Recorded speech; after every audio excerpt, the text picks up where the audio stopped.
一头雄狮正在巡视着自己的领地。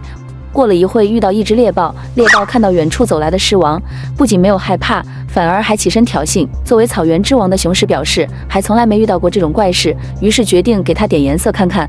此时的猎豹几兄弟还在灌木丛里打闹，突然雄狮一个箭步冲了进去，几只猎豹瞬间被吓得逃了出来，丝毫顾不上是否有兄弟被抓住。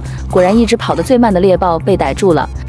雄狮给他的脖颈做了免费的按摩。这只猎豹此时已经降透了，雄狮还不忘把它叼在嘴边装个叉。在干掉一只猎豹后，雄狮并没有打算放过它们。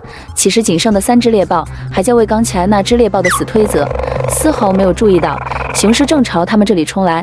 还好他们反应及时，见到雄狮来了之后就赶紧逃命，不然刚才的悲剧再次发生。他们的速度太快，使雄狮扑了个寂寞。2只猎豹还在继续刚才的表演。